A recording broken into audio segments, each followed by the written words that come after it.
बिस्मिल्लाहिर्रहमानिर्रहीम। अस्सलामु अलैकुम दोस्तों, उम्मीद है आप सब खैर आफियत से होंगे। औरंगजेब आलमगीर पार्ट 8।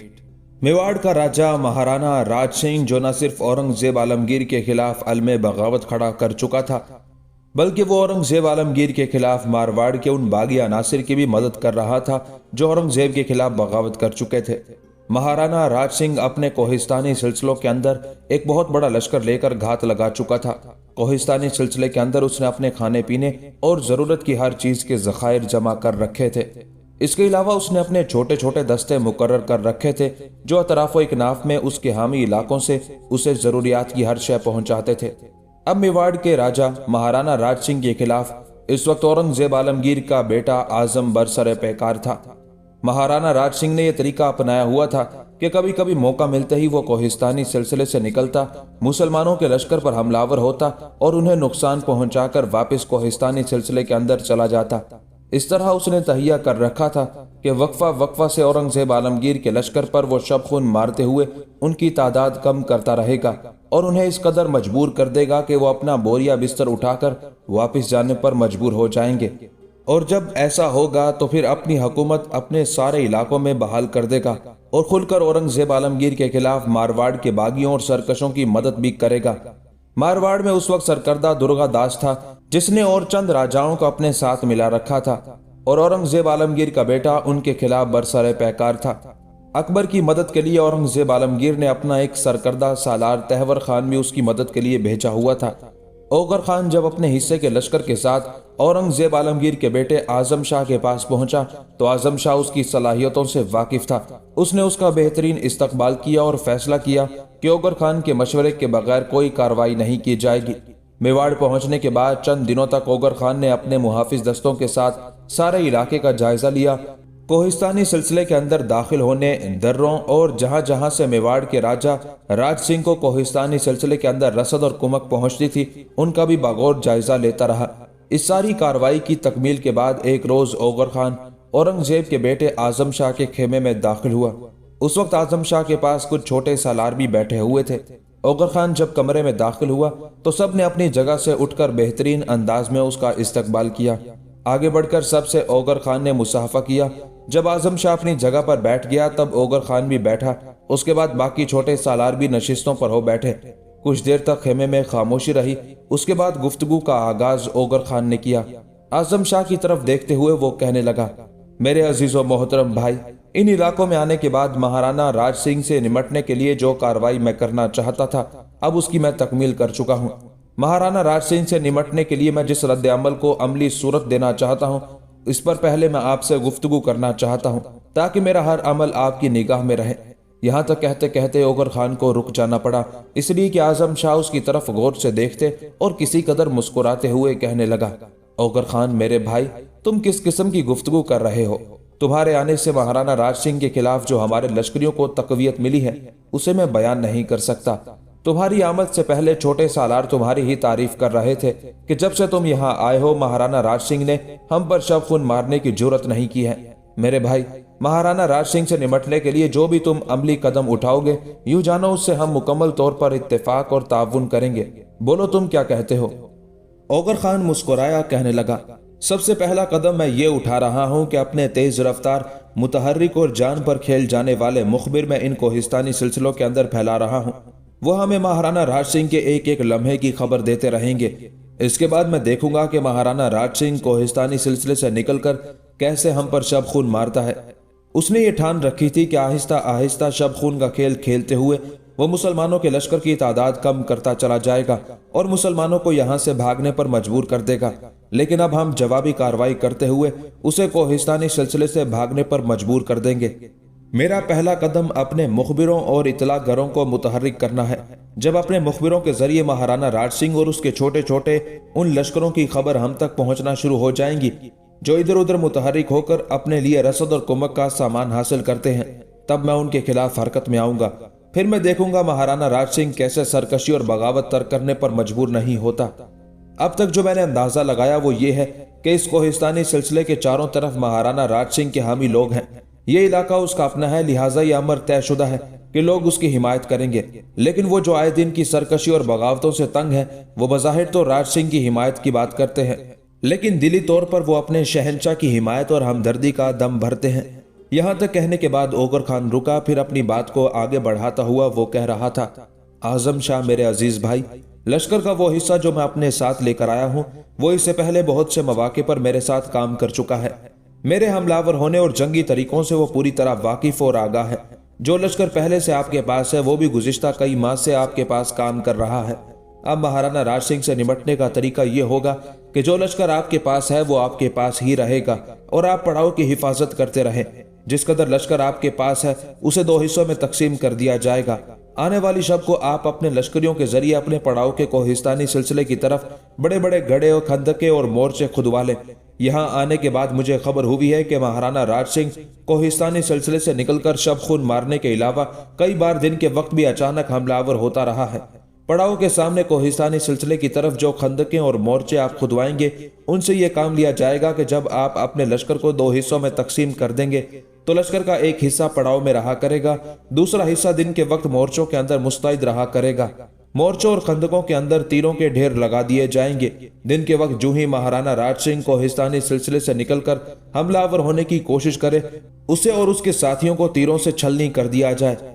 आपके लश्कर का दूसरा हिस्सा जो दिन के वक्त पड़ाव में आराम किया करेगा, वो रात के वक्त इन खंदकों और मोर्चों में जाकर पहरा देगा, और अगर महाराणा राज सिंह शब खुद मारने की कोशिश करे तो खंदकों और मोर्चों में बैठे हुए हमारे वो तीरंदाज उसके इरादों को नाकाम बनाते।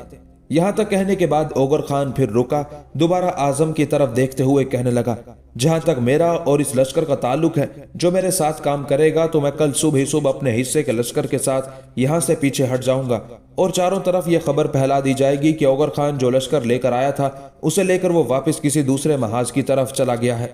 मैं पूरा दिन अपने लश्कर के साथ इधर उधर सरगर्दा रहूंगा ताकि महाराणा राज सिंह के मुखबिरों को यकीन हो जाए कि वाकई मैं यहाँ से हट गया हूँ।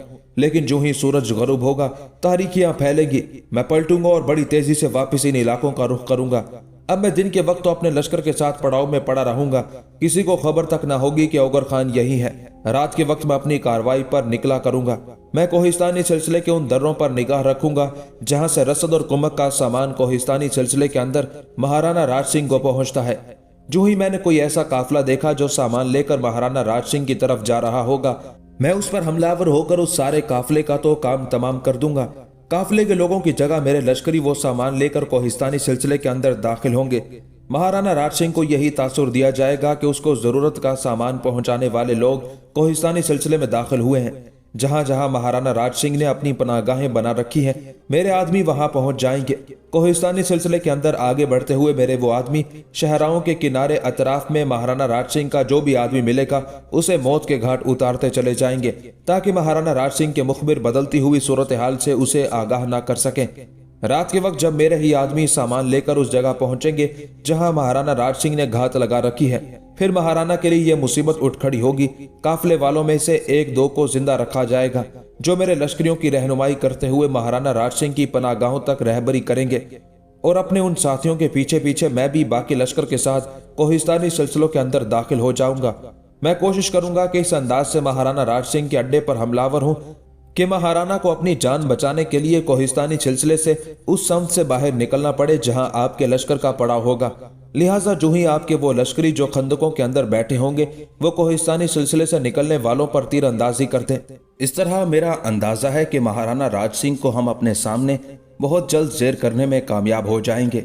यहाँ तक कहने के बाद ओगर खान रुका, कुछ सोचा, फिर वो पहले की निस्बत ज्यादा संजीदगी से औरंगजेब आलमगीर के बेटे आजम शाह की तरफ देखते हुए कह रहा था, आजम मेरे अजीज भाई, जिस वक्त अमीर मोहतरम ने मुझे आगरा से रवाना किया था तो उनकी सबसे पहली नसीहत मेरे लिए ये थी कि हमारे लिए जगह जगह बहुत से महाज खुल चुके हैं और हमने सबसे पहली और अव्वलीन कोशिश ये करनी है कि अपने उन महाजों को कम करें ताकि जगह जगह लश्करियों को फैलाकर हम अपनी अस्करी ताकत और कुव्वत को कमजोर न करें। मेरे भाई, एक महाज वो है जहां मैं और तुम हैं, दूसरे महाज पर बीजापुर की सम दलेर खान और रनमस्त खान लगे हुए हैं, तीसरे महाज पर जय सिंह और एतकाद खान है। वो अमली तौर पर मुतहरिक नहीं, लेकिन वो दोनों कम अज कम मराठों पर निगाह तो रखे हुए हैं ताकि वो आगे बढ़कर हमारे इलाकों में शिकस्त और रेख्त की कार्रवाइयां ना कर सकें। चौथा महाज मारवाड़ में खुला हुआ है, जहां आपका बड़ा भाई अकबर अपने सालार तहवर खान के साथ दुर्गा दास और उसके हिमायती राजपूतों के खिलाफ बरसरे पैकार है। लिहाजा बैक वक्त अपने लश्कर को 4 महाजों में तकसीम करना मसलहत के खिलाफ है। इसी बिना पर मैं महाराणा राज सिंह का महाज बहुत जल्द खत्म करना चाहता हूँ। इसके बाद मेरे लिए अमीर मोहतरम की तरफ से हुक्म यह है कि मैं तो अपने हिस्से के लश्कर के साथ एतकाद खान से जा मिलूंगा, जबकि आप अपने हिस्से के लश्कर के साथ वापस अमीर मोहतरम की तरफ चले जाएंगे। लेकिन यह सब कुछ उस वक्त हो सकता है जब हम महाराणा राज सिंह को अपने सामने बिल्कुल बेजरर कर देंगे और उसका खात्मा कर लेंगे। यहाँ तक कहने के बाद ओगर खान खामोश हो गया। जवाब में आजम शाह कुछ देर तक तौसीफी अंदाज में उसकी तरफ देखता रहा और मुस्कुराता रहा। उस मौके पर ओगर खान ने फिर आजम शाह को मुखातिब किया, मेरे भाई, क्या तुम्हें मेरी ये तजवीज पसंद नहीं आई? आजम शाह चौंका, कहने लगा, ओगर खान मेरे भाई, किस किस्म की गुफ्तगू कर रहे हो? जो काम तुम करना चाहते हो यकीनन उससे महाराणा राज सिंह की शिकस्त और नाकामी पर मोहर लग जाएगी। मेरे भाई, मैं तो तुम्हारी तरफ इसलिए तौसीफी अंदाज में देख रहा था कि तुमने जो महाराणा राज सिंह से निपटने का तरीका कार बनाया है उससे राज सिंह बच नहीं सकेगा। भाई, मेरा दिल कहता है जहां तुम जैसा जंग का वसी तजर्बा रखने वाला सालार हो, वहां शिकस्त और नाकामियां अपनी परवाज नहीं कर सकती। ओगर खान अपनी जगह पर उठ खड़ा हुआ, कहने लगा, अगर ये बात है तो जो कुछ मैंने कहा है आप अपने लश्कर के साथ उस पर अमल करें, जबकि मैं भी अपने लश्कर को तैयारी का हुक्म देता हूँ ताकि आने वाली सुबह को मेरा लश्कर यहाँ से कूच कर जाए। आजम शाह ने उससे इत्तेफाक किया, जिसके जवाब में ओगर खान उसके खेमे से निकल गया था। अब ओगर खान और आजम शाह दोनों मेवाड़ के राजा राणा राज सिंह पर जरब लगाने के लिए अपनी तैयारियों को आखिरी शक्ल दे चुके थे। दूसरे महाज पर बीजापुर के खिलाफ दलेर खान और रनमस्त खान भी अपनी जगह बिल्कुल मुस्तैद थे और अब वो बीजापुर वालों पर हमलावर होकर उन्हें अपना मती और फरमा बरदार बनाने पर तुले हुए थे। जहां तक बीजापुर की सल्तनत का ताल्लुक है तो बीजापुर जनूबी हिंद में सूबा महाराष्ट्र का एक मशहूर कदीम शहर है और इसी नाम की साबिक रियासत थी जो बंबई से लगभग 150 मील जनूब मशरिक में वाक़ थी। 1294 ईस्वी तक बीजापुर मुख्तलिफ राजाओं के दौरे हुकूमत में सदर मकाम रहा, यहाँ तक कि 1294 में अलाउद्दीन खिलजी ने जोरदार हमले करते हुए बीजापुर को फतह कर लिया। 1494 ईस्वी में यूसुफ नामी शख्स ने, जो सुल्तान मुराद सानी का बेटा समझा जाता था, बीजापुर की मुस्लिम हुकूमत की बुनियाद डाली और यहाँ एक किला भी तामीर करवाया। यूसुफ ने गोवा पर भी कब्जा करके उसको अपनी सल्तनत में शामिल कर लिया और आदिल शाह का लकब इख्तियार किया। ये लकब उसका खानदानी लकब बन गया। बाद में ये खानदान आदिल शाही खानदान कहलाने लगा। 1557 ईस्वी में आदिल शाह तख्त पर बैठा। उसने रफाए आमा के बहुत से काम किए। 1565 में बीजापुर, अहमदनगर और गोलकोंडा के मुत्तहिदा लश्कर ने विजयनगर की अस्करी ताकत को शिकस्त दी। आदिल शाह की वफात के बाद 1589 में उसका भतीजा इब्राहिम आदिल शाह तख्त पर बैठा। 1626 में इब्राहिम के इंतकाल के बाद मोहम्मद आदिल शाह मसरत नशीन हुआ। उसके दौरे हुकूमत में मरहटों ने शिवाजी की सरकर्दगी में बीजापुर पर हमला कर दिया और बहुत से अहम किलों पर कब्जा कर लिया। 1656 में औरंगजेब आलमगीर ने अपने जमाना शहजादगी में बीजापुर पर हमला करके उसका मुहासरा कर लिया और वह उसको फतह करने के करीब था, लेकिन उसके बाद शाहजहां की बीमारी की खबर आई और अब दलेर खान और रनमस्त खान ने बीजापुर के इलाकों के सामने पड़ाव कर लिया था, इसलिए कि बीजापुर वालों ने औरंगजेब आलमगीर और उसकी सल्तनत के खिलाफ कुछ ज्यादतियां करनी शुरू कर दी थी। अब बीजापुर की सल्तनत का हुक्मरान सिकंदर आदिल शाह था। इसी सिकंदर आदिल शाह के दौरे हुकूमत में बीजापुर का लश्कर और औरंगजेब आलमगीर का लश्कर एक दूसरे से टकराने के लिए आमने सामने सफ़े दुरुस्त किए खड़े थे। दरअसल बीजापुर वालों ने मुगलों से जंग करने के लिए गलत वक्त का इंतखाब किया था। अगर वो उस वक्त औरंगजेब आलमगीर पर हमलावर होने की कोशिश करते जिस वक्त उनकी सरहदों पर अकेला दलेर खान एक लश्कर के साथ पड़ाव किए हुए था, तब उनकी किसी कदर कामयाबी और कामरानी की उम्मीद भी थी। अब तो रनमस्त खान जैसा जांबाज और फिदाकार और मौत के रूबरू खड़े होकर गुफ्तगू करने वाला सालार अपने हिस्से के लश्कर के साथ पहुंच गया हुआ था। रनमस्त का वहां मौजूद होना ही बीजापुर वालों की शिकस्त और मुगलों की कामयाबी की जमानत ख्याल किया जाता था। इसके बावजूद भी सूरत हाल को नजरअंदाज करते हुए बीजापुर वालों का लश्कर दलेर खान और रनमस्त खान के लश्कर पर दूर तक क़िताल कर देने वाले ओहाम के काले बादलों की वहशी यादों की तरह टूट पड़ा था। बीजापुर वालों के उन हमलों के जवाब में दलेर खान और रनमस्त खान ने भी अपना आप दिखाना शुरू किया। जवाबी कार्रवाई करते हुए वो भी सांसों की हर सिलवट में दुख के इस्तिआरे भर देने वाले अनजाने अजाबों की तरह हमलावर हो गए थे। बीजापुर की सरहदों पर दोनों लश्करों के इस तरह टकराने से हर लफ्ज तूफान, हर सांस जल्जले की सूरत इख्तियार कर गया था। इस्मो जिस्मो और नब्जो नफ्स पर अजाब व कर्ब की बेअंत यलगार शुरू हो गई थी। موت سیال آتش اور آگ کے بغولوں کی طرح میدان جنگ کے اندر رقص کرتی ہوئی ہر شے کو شکن شکن کرنے لگی تھی۔ بیجاپور کے لشکر نے اپنی طرف سے پوری کوشش کی کہ حملہ آور دلیر خان اور رن مست خان کو کسی نہ کسی طرح پیچھے ہٹانے میں کامیاب ہو جائے، لیکن ایسا نہ ہو سکا، اور ان دونوں کے مقابلے میں بیجاپور کے لشکریوں کی حالت اب بڑی تیزی سے سناٹوں میں پھیلتی بدبختی، ٹوٹے بکھرے اجڑے دیاروں سے بھی زیادہ ہولناک ہونا شروع ہو گئی تھی۔ دوسری طرف دلیر خان اور رن مست خان دونوں نے صلاح مشورہ کرنے کے بعد بیجاپور کے لشکریوں پر حملہ آور ہونے کی اپنی حالت بھی تبدیل کر لی تھی۔ پہلے وہ دونوں یکجا ہو کر سامنے سے حملہ کر رہے تھے اور بیجاپور کے لشکریوں کی انہوں نے صفوں کی صفیں الٹ کر رکھ دی تھی۔ اب ایک طرح سے ان کا لشکر دو حصوں میں تقسیم ہونے لگا تھا، بیچ میں خلا پیدا کر دیا گیا تھا۔ پھر دیکھتے ہی دیکھتے بیجاپور کے لشکر پر دائیں جانب سے رگوں میں لہو کی گردش روک دینے والی عداوتوں کی گھاتوں کی طرح رن مست خان حملہ آور ہو گیا تھا، جبکہ دوسری طرف سے دلیر خان ذہن کے آکاش پر منڈلاتی درد کی نئی سوغاتوں کی طرح بیجاپور کے لشکر پر ضربے لگانے لگا تھا۔ رن مست خان اور دلیر خان کے ان دو طرفہ حملوں کو بیجاپور کے لشکری اور سالار برداشت نہ کر سکے اور بھاگ کھڑے ہوئے۔ اس طرح بیجاپور کے خلاف یہ دلیر خان اور رن مست خان کی شاندار فتح اور کامیابی تھی۔ دلیر خان اور رن مست خان کے ہاتھوں شکست اٹھانے کے بعد بیجاپور کا لشکر پیچھے ہٹ گیا۔ ایک جگہ انہوں نے پڑاؤ کر لیا، یہ جگہ بڑی محفوظ تھی، تین اطراف سے وہاں لشکر بالکل محفوظ رہ سکتا تھا، سامنے کی طرف سے آتے دشمن پر نگاہ بھی رکھی جا سکتی تھی۔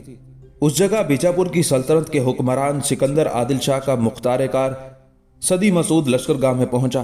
اس نے سارے سالاروں کو ایک جگہ جمع کیا، کچھ دیر تک اپنی اس شکست کی وجہ سالاروں سے دریافت کرتا رہا اور اس شکست کے اسباب مختلف سالار مختلف انداز میں بیان کرتے رہے۔ جب سارے سالار اپنی اپنی رائے دے چکے تب کچھ دیر تک صدی مسعود خاموش کھڑا رہا۔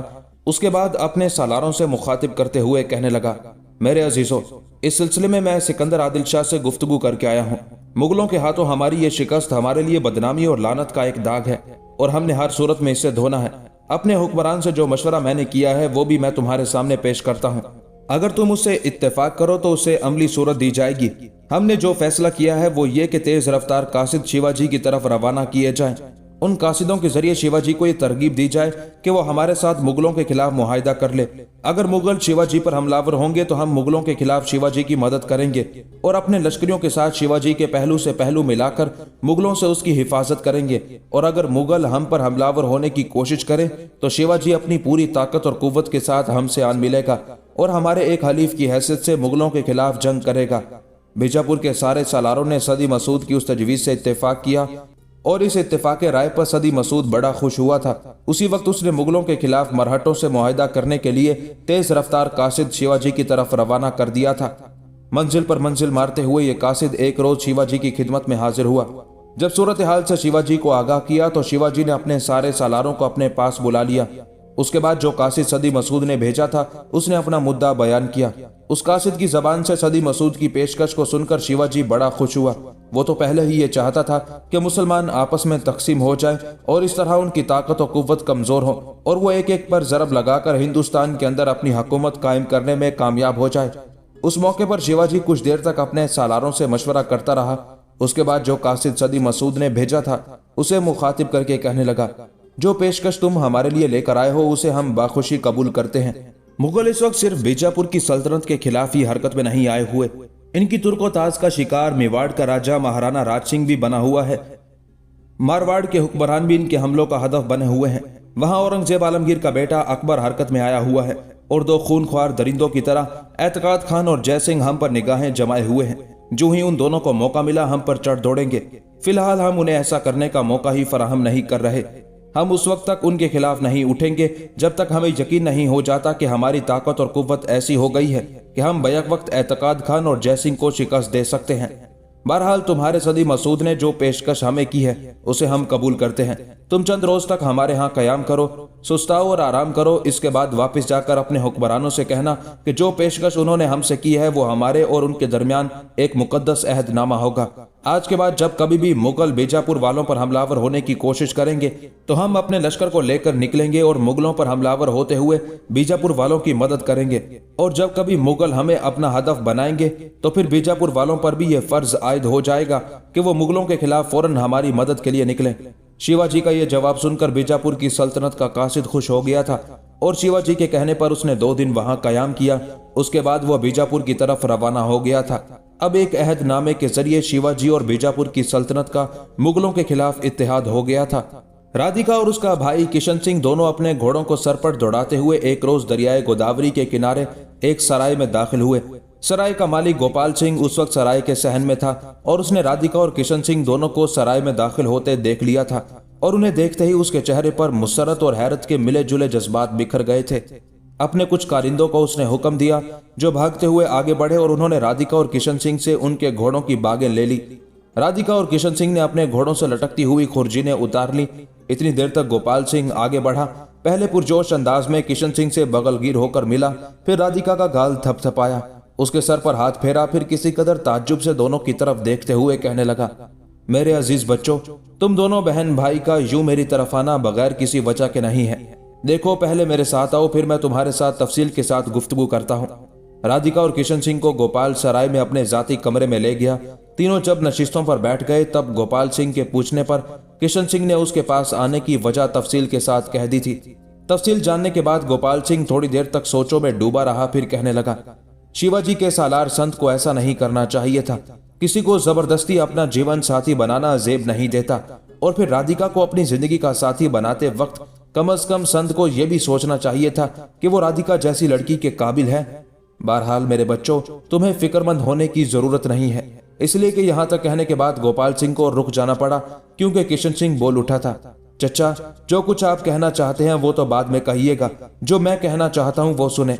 हमारे यहाँ आने की इतला आपके अहले खाना को भी नहीं होनी चाहिए। मैं जानता हूँ आप कहेंगे कि हम बहन भाई आपके घर में कयाम करें, लेकिन हम ऐसा नहीं करेंगे। आप मेहरबानी करके हम दोनों बहन भाई को सराय का एक कमरा दे दें, वहाँ हम कयाम करेंगे और दिन के वक्त हम दोनों में से कोई बाहर नहीं निकलेगा, इसलिए कि संत शिकारी कुत्तों की तरह अपने साथियों के साथ हमारी तलाश में निकलेगा। वो हर सूरत में मेरी बहन राधिका को हासिल करना चाहता है और मैं हर सूरत में उन भेड़ियों से इसे बचाकर किसी महफूज जगह ले जाना चाहता हूँ। जिस वक्त संत ने हम दोनों बहन भाई को गिरफ्तार कर लिया था और उसके मुसल्लह जवान हमें खेमों की तरफ ले गए थे, उस वक्त संत के आदमियों की आपस की गुफ्तगू से मैंने अंदाजा लगा लिया था कि संत ने हमारे बाप और हमारी माँ दोनों को कत्ल करवा दिया था। अब संत से अपने माँ बाप का इंतकाम लेना मेरा और मेरी बहन की जिंदगी का मकसद है। यहाँ तक कहने के बाद किशन रुका, कुछ सोचा, फिर वो दोबारा कह रहा था, चचा, बात यह है कि आपके जिन दो कारिंदों ने हमारे घोड़ों की बागें पकड़कर हमारा इस्तकबाल किया और फिर घोड़ों को अस्तबल की तरफ ले गए, उन्हें खास तौर पर बता दीजिएगा कि वो मेरे और राधिका के यहाँ आने की इतला और खबर ना करें। अगर ऐसा हुआ तो संत यहाँ पहुंचेगा और हमें पकड़ने के बाद हम दोनों का जो हशर करेगा वो बड़ा इबरत खेज होगा। किशन सिंह जब खामोश हुआ तब गोपाल कुछ सोचते हुए कहने लगा, मेरे वो दोनों कारिंदे जो तुम दोनों के घोड़ों को अस्तबल की तरफ ले गए हैं, उनसे मुतालिक तुम फिक्रमंद ना हो। वो मेरे खास आदमी हैं, मैं उन्हें समझा दूंगा। वो किसी से भी तुम्हारी आमद का जिक्र नहीं करेंगे। लेकिन मेरे बेटे, ये जो तुम पाबंदी लगा रहे हो कि मेरे अहले खाना को भी तुम्हारी आमद की खबर नहीं होनी चाहिए, तो जब मेरे घर वालों को पता चलेगा कि तुम लोग यहाँ आए हो और अजनबियों की तरह सराय में कयाम किए हुए हो, तो याद रखना मेरे घर में मेरी इज्जत खाक के बराबर नहीं रहेगी। इस बार राधिका गोपाल सिंह को मुखातिब करके कहने लगी, चचा, जब आप अपने अहले खाना से हम दोनों की आमद का जिक्र ही नहीं करेंगे तो फिर किसी को क्या पता चलेगा। अगर हम आपके यहाँ कयाम करते हैं तो हमारी वजह से आपके अहले खाना भी मुसीबत का शिकार हो सकते हैं और हम दोनों बहन भाई ऐसा हरगिज पसंद नहीं करेंगे। राधिका के उन अल्फाज से गोपाल सिंह किसी कदर मुतमईन हो गया था। उस मौके पर किशन सिंह ने फिर उसे मुखातिब किया, चचा, इसके अलावा भी मेरी आपसे एक गुजारिश है। हम सराय में ज्यादा अरसा कयाम नहीं कर सकते, इसलिए कि एक न एक दिन शिवाजी या उसके सालार संत को खबर हो जाएगी कि हमने यहाँ कयाम किया हुआ है, और उन्हें खबर हो गई तो फिर हमारी बदबख्ती का दौर शुरू हो जाएगा। मैं चाहता हूँ कि यहाँ कयाम के दौरान हम ये सोचें, ये फैसला करें कि शिवाजी और मरहटों की कुव्वत के खिलाफ हम कहाँ पनाह लें, तो हम दोनों बहन भाई महफूज रह सकते हैं। और फिर वो कौन सी कुव्वत है जिससे हम मदद की दरख्वास्त करें और संत से अपना इंतकाम ले सके। किशन सिंह जब खामोश हुआ तब कुछ सोचते हुए गोपाल कहने लगा, मेरे बच्चों, इस सिलसिले में मैं कुछ नहीं कहूंगा। अगर कहूंगा तो तुम शायद ये तासुर लो कि मैं नहीं चाहता कि तुम ज्यादा अरसे मेरी सराय में कयाम करो। लिहाजा मैं तो ये चाहूंगा जब तक तुम्हारे हालात ठीक नहीं होते यहाँ मेरी सराय में कयाम करो। इस पर राधिका ने एहतजाजी अंदाज में गोपाल सिंह की तरफ देखा और कहने लगी, चचा, ऐसी कोई बात नहीं है। हम आपकी सराय में ज्यादा दिन ना कयाम करेंगे, ना कर सकते हैं, इसलिए कि अगर हम ज्यादा दिन यहाँ कयाम करेंगे तो हमारे साथ मरहटे आपको भी अपना हदफ बनाएंगे और हम किसी भी सूरत ऐसा पसंद नहीं करेंगे। आपका तजर्बा हमसे ज्यादा है, इर्द गिर्द के हालात पर भी सराय के मालिक की हैसियत से निगाह रखते हैं। آپ صرف ہمیں یہ اشارہ دے دیں کہ ان علاقوں میں ایسی کون سی قوت ہے جس سے ہم مدد کی درخواست کریں اور وہ ہماری مدد پر آمادہ ہو جائے اور مرہٹوں سے ٹکرانے کی ہمت بھی کر لے۔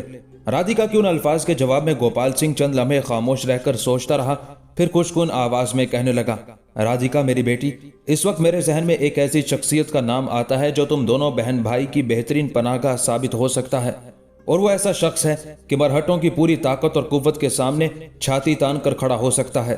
نہ صرف تمہاری حفاظت کر سکتا ہے بلکہ اگر تم صحیح معنوں میں اس کے سامنے اپنی عرض داشت پیش کرو اور اسے تعاون کرو تو وہ سنت سے تمہارا انتقام بھی لے سکتا ہے۔ گوپال سنگھ کے ان الفاظ پر رادھیکا اور اس کے بھائی کشن سنگھ دونوں کی آنکھوں میں امید کی روشنی چمک اٹھی۔ پھر بڑی بے چینی اور بیتابی کا اظہار کرتے ہوئے رادھیکا نے پوچھ لیا، اچھا وہ کون سی قوت ہے؟ وہ کون سا شخص ہے جس کی طرف آپ کا اشارہ ہے؟ آپ اس کا نام تو لیں۔ وہ کون ہے؟ کیسا ہے؟ کہاں اس کا قیام ہے؟ اس کے پاس کیا قوت ہے؟ اس کے ذاتی اوصاف کیا ہیں؟ رادھیکا کے ان الفاظ کے جواب میں گوپال سنگھ کے چہرے پر تبسم نمودار ہوا۔ وہ دوبارہ کہہ رہا تھا، جس شخص کا میں ذکر کر رہا ہوں وہ اپنی ذات میں سکر و مستی پر آیا ہوا موت کا رقص کرتا اندھیاؤ ہے۔ اپنی جرأت مندی میں وہ صداؤں کے آثار توڑ دینے والا طلسمی تابکاری کا فتنہ ہے۔ اپنی دلیری میں وہ سرکش و بے زنجیر قضا کی دوام شورش کی مانند ہے۔ جب وہ اپنے دشمنوں کے خلاف حرکت میں آتا ہے تو آفاق تنگ کر دینے والی گردش رتل گراں تقدیر کو مات دے دینے والے ولولوں کے احتراز کی صورت اختیار کر لیتا ہے۔ جہاں تک میں اس سے متعلق جانتا ہوں، کہا جاتا ہے کہ وہ اپنی خاک میں شہامت و دلیری، اپنی ذات میں شجاعت و جرأت مندی، اپنی سرشت میں فتح مندی کا عرفان وجدان، اپنی فطرت میں سیال آندھیوں سرخ طوفانوں کی مانند ہے۔ اپنی طاقت میں وہ زمانے کی دوریوں کو سمیٹتی بے روک یلغار، اور اپنی قوت میں وہ خون اور اشکوں کے بغولے کھڑے کرتا درد و کرب کا ایک باب ہے۔ گوپال سنگھ کی اس گفتگو نے رادھیکا اور کشن سنگھ دونوں بہن بھائی کے اشتیاق اور جذبوں میں ایک عجیب سا جوش اور ولولہ پیدا کر دیا تھا۔ پھر بڑی بے چینی اور بیتابی کا اظہار کرتے ہوئے رادھیکا کہنے لگی، چچا یہ آپ کیا کہہ رہے ہیں؟ یہ چیدہ چیدہ الفاظ استعمال کر کے کیا آپ یہ بتانا چاہتے ہیں کہ جو شخص آپ کی نگاہوں میں ہے وہ کوئی دیوتا ہے، کوئی بیابانی غول کا نمائندہ ہے، یا فطرت کے عناصر کا کوئی ایسا فرد ہے جو صرف حاوی ہونا جانتا ہے؟ آپ اس کی تعریف ایسے کر رہے ہیں جیسے وہ کوئی انسان نہیں دیوتا ہو۔ گوپال سنگھ کے چہرے پر تبسم نمودار ہوا، کہنے لگا، بیٹی تیرا اندازہ درست ہے، حقیقت میں وہ دیوتا ہی ہے۔ جدھر رخ کرتا ہے اپنے مد مقابل کی جھولی میں شکست و ذلت ڈالتا چلا جاتا ہے، اپنے دامن میں کامیابیاں اور فتح مندیاں بھرتا چلا جاتا ہے۔ رادھیکا نے اس بار گوپال سنگھ کا بازو پکڑ لیا اور اسے زور سے جھنجھوڑتے ہوئے کہنے لگی، چچا آپ ہم دونوں بہن بھائی کو زیادہ ہی اشتیاق میں ڈال رہے ہیں۔ آپ اس کا نام تو کہیں، وہ کون ہے، کہاں رہتا ہے، کس حکومت، کس ریاست، کس قوت سے اس کا تعلق ہے؟ رادھیکا کو رک جانا پڑا، اس لیے کہ اس کی بات کاٹتے ہوئے گوپال سنگھ بول اٹھا تھا، جس دیوتا کا میں ذکر کر رہا ہوں اس کا نام اوغر خان ہے، اور وہ ہندوستان کے شہنشاہ اورنگزیب عالمگیر کے بہترین سالاروں میں سے ایک ہے۔ اس سے پہلے وہ شمال کی مہموں میں مصروف رہا ہے، ان علاقوں کی طرف پہلے کبھی نہیں آیا۔ شمال میں اس نے اورنگزیب عالمگیر کے لیے ایسی مہموں کو سر کیا جو ناقابل تذکیر خیال کی جاتی تھی، اپنے ایسے دشمنوں کو اپنے سامنے زیر کیا جنہیں زیر کرنا کسی کے بس کا روگ ہی نہ تھا۔ اب وہ دکن کی طرف آیا ہوا ہے اور اس وقت وہ میواڑ کے مہارانا راج سنگھ کے خلاف حرکت میں ہے۔ گوپال سنگھ یہاں تک کہنے کے بعد رکا، کچھ سوچا، پھر اپنی بات کو آگے بڑھاتے ہوئے وہ کہہ رہا تھا، رادھیکا میری بیٹی، جو کچھ میں نے سرائے میں آنے جانے والے لوگوں سے سنا ہے اس کے مطابق یہ اوغر خان پہلے میواڑ کے راجہ مہارانا راج سنگھ کو اپنے سامنے زیر کرے گا، اسے اورنگزیب عالمگیر کا متی اور فرما بردار بنائے گا۔ ایسا کرنے کے بعد بتانے والوں نے مجھے بتایا ہے کہ شاید وہ اپنے حصے کے لشکر کے ساتھ اپنے ایک دوسرے سالار اعتقاد خان سے جا ملے گا۔ اعتقاد خان ابھی سرحدوں پر پڑاؤ کیے ہوئے مرہٹوں پر نگاہ رکھے ہوئے ہیں۔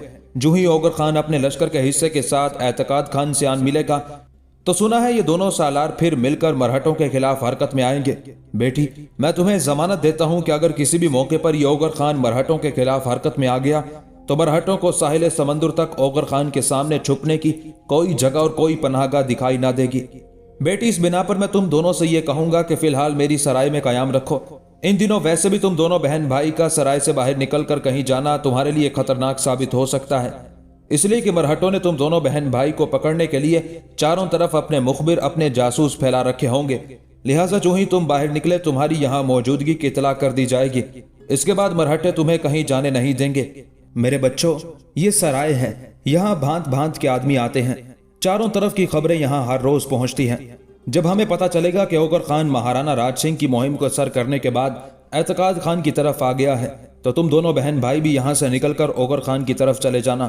جو کچھ میں نے اس سے متعلق سن رکھا ہے اس کو اگر میں سامنے رکھ کر کہوں تو میں یقین سے کہہ سکتا ہوں کہ وہ نہ صرف تم دونوں بہن بھائی کو اپنے ہاں پناہ دینے پر رضامند ہو جائے گا بلکہ تمہارے کہنے پر وہ سنت سے تمہارا انتقام بھی لے گا۔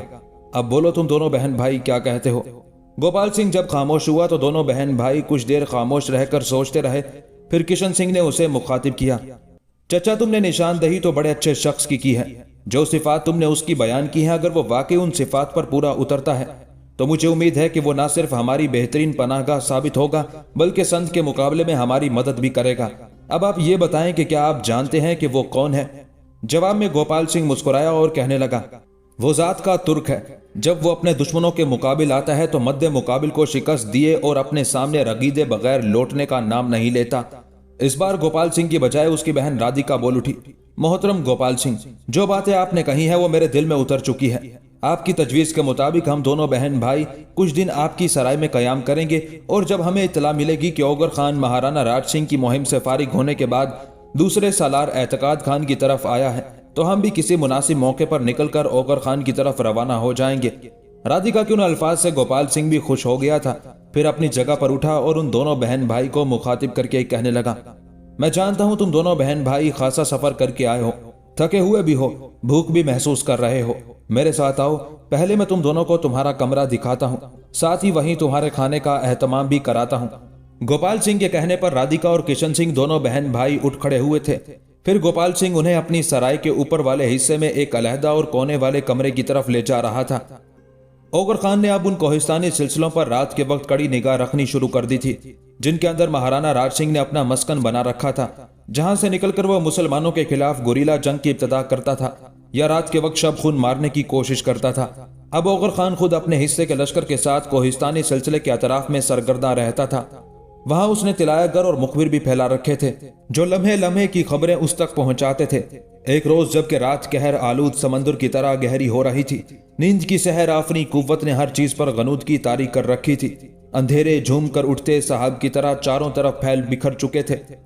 ایسے میں کوہستانی سلسلے کے ایک حصے میں اوغر خان اپنے لشکر کے ساتھ قیام کیے ہوئے تھا کہ اس کے کچھ مخبر اپنے گھوڑوں کو سر پر دوڑاتے ہوئے اس کے لشکر میں داخل ہوئے، سیدھے اوغر خان کے پاس گئے۔ رات کے وقت اپنے ان مخبروں کو اس طرح آتے دیکھ کر اوغر خان سمجھ گیا تھا کہ اس کے لیے کوئی انتہائی اہم خبر لائے ہوں گے، لہٰذا چوں ہی وہ مخبر اس کے قریب گئے، اوغر خان نے فوراً انہیں مخاطب کیا، عزیز بھائیوں، رات کے اس وقت تمہارا اس طرح لشکر میں داخل ہونا کسی وجہ کے بغیر نہیں ہے، کیا تم میرے لیے کوئی اچھی خبر لے کر آئے ہو؟ آنے والوں میں سے خوشی کا اظہار کرتے ہوئے اوغر خان کو مخاطب کر کے کہنے لگا، امیر، آپ کا کہنا درست ہے، ہم اچھی ہی خبر لے کر آئے ہیں۔ یہاں سے لگ بھگ ایک فرسنگ آگے ایک درہ ہے، اس درے سے بھی 1 میل آگے ایک خاصا بڑا قافلہ حرکت میں ہے۔ یہ قافلہ راجہ جے سنگھ کے لیے رسد کا سامان لے کر آ رہا ہے، اور جو درہ یہاں سے 3 فرسنگ کے فاصلے پر ہے وہ قافلہ اس درے میں داخل ہوگا اور سیدھا کوہستانی سلسلے کے اندر مہارانا راج سنگھ کے مسکن کی طرف جائے گا۔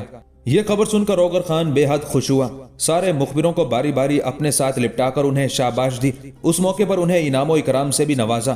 اس کے بعد انہیں مخاطب کر کے کہنے لگا، میرا لشکر اس وقت کوچ کے لیے بالکل تیار ہے، اب اس درے تک میری رہنمائی کرو تاکہ میں مہارانا راج سنگھ پر ثابت کر سکوں کہ کوہستانی سلسلے کے اندر اپنا مسکن بنا کر ہمارے خلاف شب خون مارنا یا ہمارے ساتھ گوریلا جنگ کی ابتدا کرنا اتنا آسان نہیں جتنا اس نے سمجھ رکھا ہے۔ یہاں تک کہنے کے بعد اوغر خان جب رکا تب دوسرا مخبر بول اٹھا، امیر، اس قافلے کی خبر کوہستانی سلسلے کے اندر مہارانا راج سنگھ کو ہو چکی ہے، لہٰذا وہ بڑی بے چینی سے سامان چلدے اس قافلے کی آمد کا منتظر ہے۔ اس موقع پر اوغر خان کے لبوں پر ہلکی سی مسکراہٹ نمودار ہوئی، کہنے لگا، اب مہارانا راج سنگھ کو سامان چلدے اس قافلے کا نہیں بلکہ میرا انتظار کرنا پڑے گا، اب تم اس درے تک میری رہنمائی کرو۔ اس کے ساتھ ہی اوغر خان اپنے لشکر کے ساتھ حرکت میں آیا اور ان مخبروں کی رہنمائی میں رات کی گہری تاریکی میں بڑی تیزی کے ساتھ وہ اس درے کا رخ کر رہا تھا۔ اوغر خان جب اپنے لشکر کے ساتھ اس درے کے نزدیک پہنچا، اس وقت تک مہارانا راج سنگھ کے لیے رسد لانے والا قافلہ بھی وہاں پہنچ گیا تھا۔ اوغر خان آن کی آن میں ان پر حملہ ور ہوا، ان میں سے کسی کو بھی بچ کر بھاگنے کا موقع نہ دیا، سب کا خاتمہ کر دیا۔ جس قدر وہ سامان لے جا رہے تھے اس پر اس نے قبضہ کر لیا۔ اب مرنے والوں کی لاشوں کو ٹھکانے لگانے کے بعد اوغر خان نے پہلے اس درے کے اندر اپنے آگے اپنے کچھ مسلح جوان روانہ کیے اور انہیں یہ تاکید کی کہ وہ کوہستانی سلسلے کی طرف آگے بڑھتے جائیں۔ جہاں کہیں بھی انہیں مہارانا راج سنگھ کے مخبر دکھائی دیں، پہلے ان پر یہ ظاہر کریں کہ وہ رسد لانے والے قافلے کے رہبر ہیں، جو ہی موقع ملے ان کا خاتمہ بھی کرتے چلے جائیں۔ ایسا کرنے کے بعد اوغر خان نے اپنے لشکر کا ایک حصہ علیحدہ کیا۔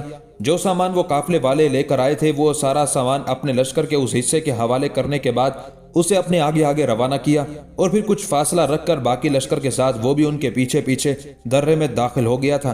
اس طرح رات کے وقت کوہستانی سلسلے کے اندر مہارانا راج سنگھ کے لیے موت اور قضا داخل ہو گئی تھی۔ ساتھ ہی ان حالات کی اطلاع اوغر خان نے قاصد کے ذریعے اعظم شاہ کو بھی کر دی تھی۔ اوغر خان کے وہ لشکری جو رسد کا سامان لے جا رہے تھے، جب وہ اس جگہ پہنچے جہاں مہارانا راج سنگھ کا مسکن تھا، تو مہارانا اور اس کے لشکری بے حد خوش ہوئے کہ ان کے لیے ضروریات کا سارا سامان بحفاظت پہنچ گیا ہے۔ لیکن مہارانا راج سنگھ اور اس کے لشکری ابھی اسی تاثر میں تھے کہ ان کے قریب ہی جسموں کو ریزہ ریزہ اور روحوں کو لخت لخت زوال اور فنا طاری کر دینے والے انداز میں تکبیریں بلند ہوئی تھی۔ تکبیروں کی یہ آوازیں سن کر مہارانا راج سنگھ اور اس کے لشکریوں کے پاؤں تلے سے زمین نکل گئی تھی۔ اس کے ساتھ ہی ان کے قریب اوغر خان نمودار ہوا۔ اس کے لشکر کا وہ حصہ جو سامان رسد لے کر آیا تھا، وہ بھی سامان رسد کو چھوڑ کر اوغر خان کے ساتھ مل گیا۔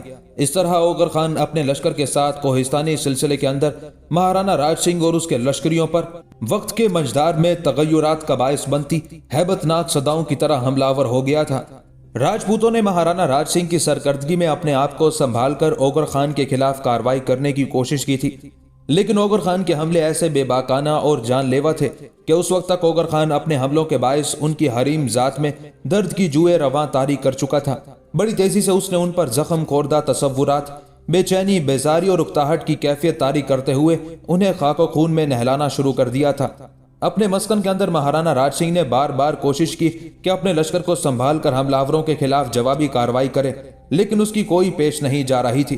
اس کا کوئی جتن کامیاب نہیں ہو رہا تھا، اس لیے کہ اوغر خان فطرت کے جلال، ستم کی آندھیوں، غموں کی بارش اور گونجتی اعتبار کی برق کی طرح جس سمت بھی حملہ آور ہوتا، اس طرف اپنے پیچھے لاشوں کے انبار لگاتا چلا گیا تھا۔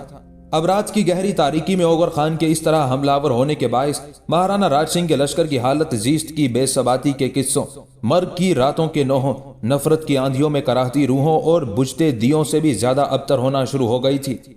اس دوران جب راجپوتوں کو یہ خبر ہوئی کہ ان پر حملہ آور ہونے والا اورنگزیب عالمگیر کا بے مثال سالار اوغر خان ہے، تب ایک زبان سے دوسری زبان، ایک کان سے دوسرے کان تک اوغر خان کا نام پہنچتا چلا گیا، اور جس نے بھی اوغر خان کا نام سنا اس پر وحشت اور خوف طاری ہونا شروع ہو گیا تھا۔ یہاں تک کہ اس کوہستانی سلسلے میں اوغر خان نے راجپوتوں کے لشکر کی اکثریت کو موت کے گھاٹ اتار دیا۔ خود مہارانا راج سنگھ بھی اس ٹکراؤ کے نتیجے میں زخمی ہوا اور پھر فوت ہو گیا۔ تاہم مہارانا راج سنگھ کا بیٹا جے سنگھ بچے کچے لشکریوں کو لے کر کوہستانی سلسلے کے اندر روپوش ہو گیا تھا۔ جے سنگھ جانتا تھا کہ وہ اگر انہی کوہستانی سلسلوں کے اندر رہا تو اوغر خان اس کا تعاقب کرتے ہوئے اسے ختم کیے بغیر نہیں رہے گا، لہٰذا اپنے بچے کچے لشکر کو لے کر وہ میواڑ سے مارواڑ کی طرف بھاگ گیا تھا۔ اوغر خان کے ہاتھوں راجپوتوں کی یہ انتہا درجے کی بدترین شکست تھی۔ کثیر تعداد میں راجپوت اوغر خان کے ہاتھوں مارے گئے، باقی مہارانا راج سنگھ کے بیٹے جے سنگھ کی سرکردگی میں مارواڑ کی طرف بھاگ گئے تھے اور اپنے پیچھے ضروریات زندگی کے علاوہ ہتھیاروں کے ڈھیر چھوڑ گئے تھے۔ اوغر خان نے دشمن کو بدترین شکست دینے کے بعد وہاں نہ پڑاؤ کیا، نہ وہاں اس نے قیام کرنے کی کوشش کی۔ دشمن کے پڑاؤ کی ہر چیز کو سمیٹتا ہوا وہ کوہستانی سلسلے سے نکلا اور اپنے پڑاؤ کی طرف چلا گیا تھا۔